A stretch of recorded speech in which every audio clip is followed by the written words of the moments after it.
Before today's service, I was slipped a note.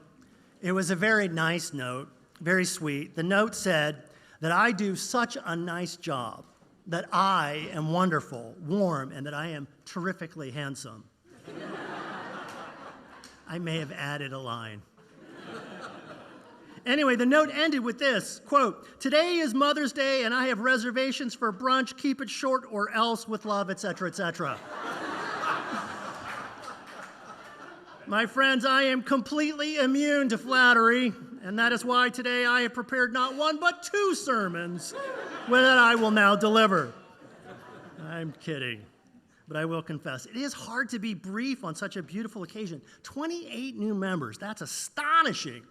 My heart is full, the cup overfloweth, and quite honestly, I don't know exactly what to say to all of you, except this: I am honored by your presence, each and every one of you, new member and not so new. This place is a joyous place, a hope-filled place, and that is rare these days. But it's these things because of you. Right? Honestly, it's because of you who choose to fill this space, that it is what it is. Community is just a wondrous thing. One of our brightest Unitarian Universalist lights, James Luther Adams, called out what he calls our voluntary associations as being a defining characteristic of a person. His point, in short, is that you are who you hang out with.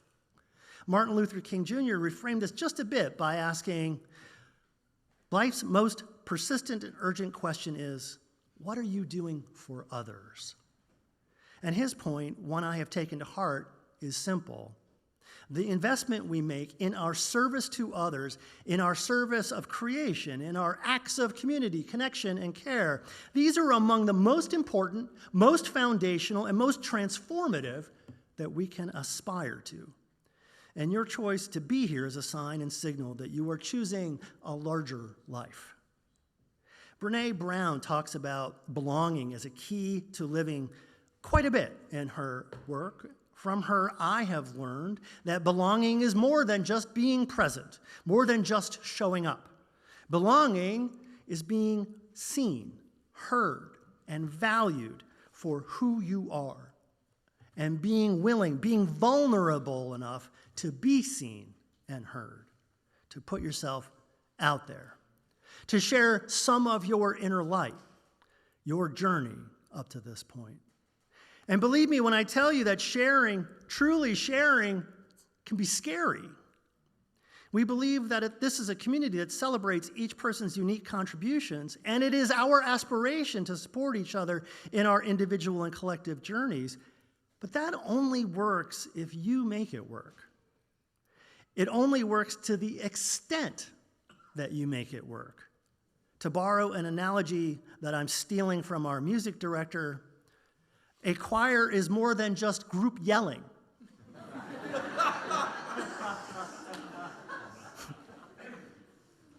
I put that in your words. That's funny. You can ask her about that later.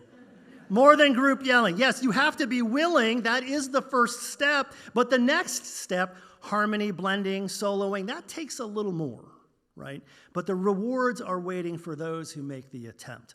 Engagement is that next step for those of you who are new or still new at heart.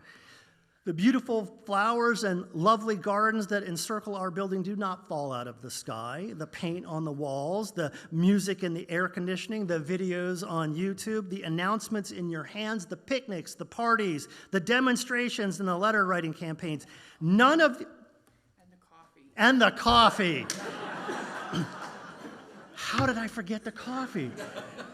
None of these things happen without you, without your hearts and hands.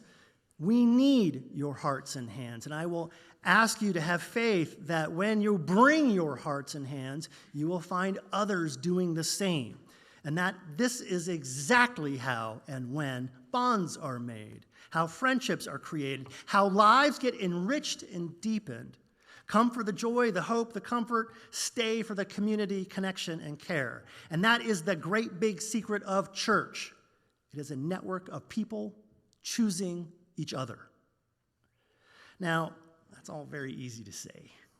And I know that joining a new community or taking a step deeper into a community that you've only been lightly a part of is very much like starting at a new school. Remember how awkward that first lunch period was? No idea where to sit? Yeah, church can be just like that. 10 years ago, my family started attending the UU Church in Frederick, Maryland, because my wife liked the choir. So she joined it, and the kids and I were offered a choice to join her or be boring. So we started going. And soon after, I found myself teaching classes. Then I was coordinating the adult ed program. Before I knew it, I was drafted onto the board. We're not going to do that to you, unless you want. But I am looking for facilitators for adult ed classes. Hint, hint. All right.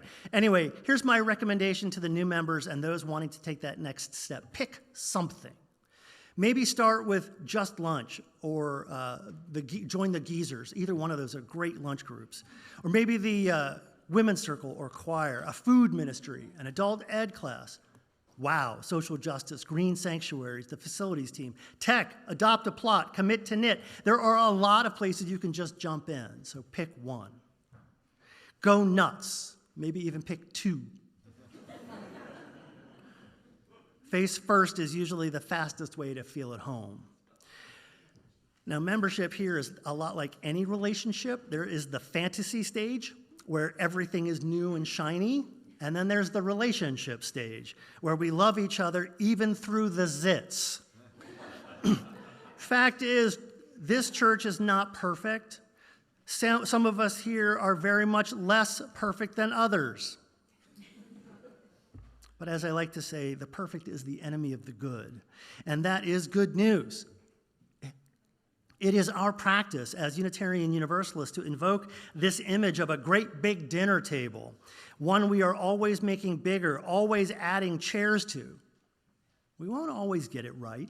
We won't always be respectful enough, and we won't always be as kind or as loving as we wanted or was so desperately needed. We will screw up, make mistakes, create harm. I say that now so you know that stepping back from the community table is normal. Life happens. But here's where things get harder. Like a family, the promise we make to church is to come back to the table. That is what we mean by the word covenant. It is a big, fancy old word. It doesn't quite mean oath or promise, but more like an agreement of how we choose to be together.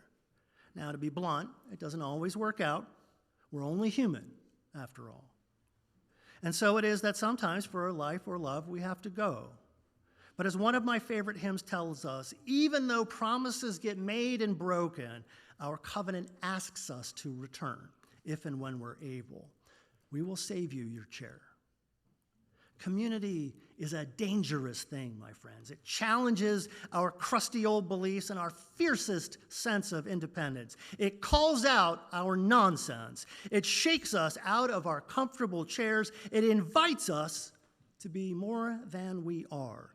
And it routinely asks us to get uncomfortable, to stretch and grow and lean into the interdependent web of life, not to become lost in it, but to draw strength from it, to lend our strength to it, and in so doing, make the whole far more than the sum of its parts. And that means bringing your doubts, bringing your questions, bringing your pains and your thirst for life. I will caution you that this is no normal church. Well, no normal or casual grouping of random people. The people here around you in this room and joining us from afar, these are some of the most interesting, most experienced, most curious people you are ever likely to meet. So don't leave your curiosity at home. Bring it with you. Know that doubt and questions and curiosity are not only accepted here, they are cherished. We know them as signs of a healthy, inquisitive mind, seeking truth and understanding.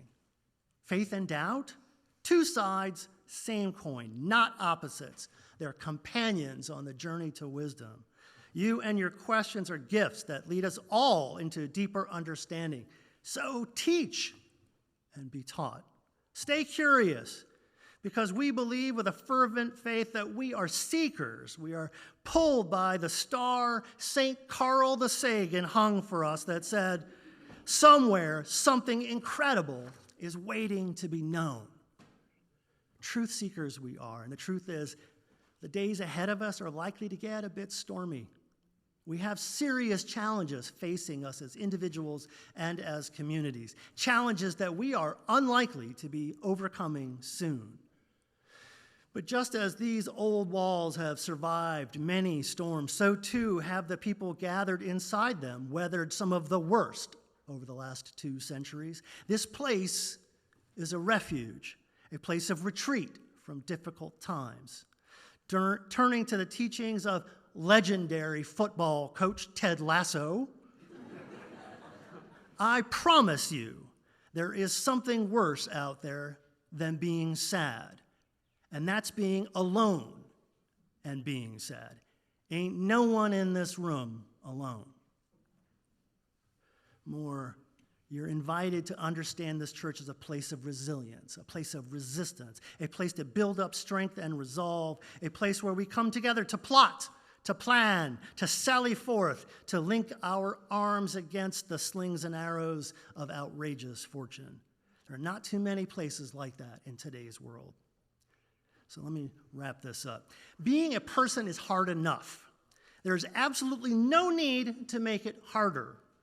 That realization is in part why we gather, to share the burden, to share the joy, to share in the ongoing quest for truth and practical goodness in our larger world, to remember that we are here, that we are alive, that we matter, to celebrate life, to champion life, to choose life again and again and again.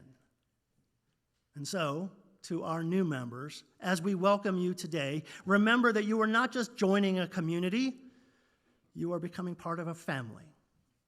Together, we will share in the joys, support each other through the challenges, and celebrate the wonders of this life. May you find joy here in this community, wisdom in our shared journey, and peace in the companionship we can offer one another. Welcome to our family. Amen, and blessed be. Visit us at uusg.org.